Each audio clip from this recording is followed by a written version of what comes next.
বলিউডের তারকাদের ক্যারিয়ারে উত্থান পতন নতুন কিছু নয়। সাম্প্রতিক সময়ে একাধিক সিনেমার ব্যর্থতায় চাপে ছিলেন অক্ষয় কুমার। তবে সেই চাপ ঝেড়ে ফেলে নতুন উদ্যমে ফিরতে চলেছেন তিনি। তার আসন্ন সিনেমা হাইওয়ান ইতোমধ্যেই কৌতূহলের কেন্দ্রে।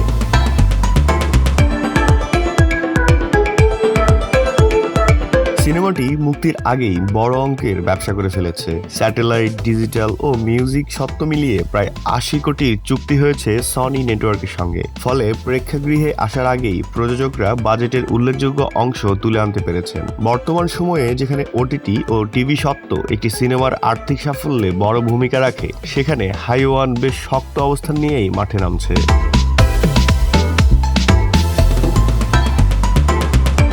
এই সিনেমায় অক্ষয়ের সঙ্গে রয়েছেন সাইফ আলী খান। দীর্ঘদিন পর দুই তারকাকে একসঙ্গে দেখা যাবে পর্দায়, যা দর্শকদের জন্য বাড়তি আকর্ষণ। পরিচালনার দায়িত্বে আছেন প্রিয়দর্শন, যিনি আগেও একাধিক সফল রিমেক উপহার দিয়েছেন।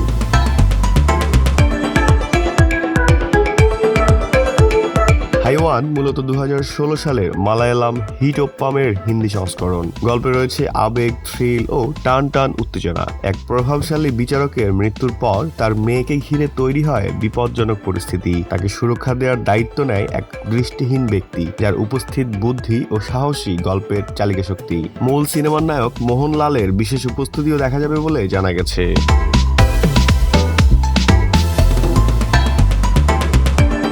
সব ঠিক থাকলে আগামী আগস্ট মাসেই প্রেক্ষাগৃহে মুক্তি পাবে সিনেমাটি। সব মিলিয়ে ২০২৬ সালটি অক্ষয় কুমারের জন্য হতে পারে ঘুরে দাঁড়ানোর বছর। হাইওয়ানের সাফল্য তার ক্যারিয়ারে নতুন গতি আনতে পারে বলেই মনে করছেন অনেকে। এখন দেখার বিষয়, বক্স অফিসে সিনেমাটি প্রত্যাশা পূরণ করতে পারে কিনা।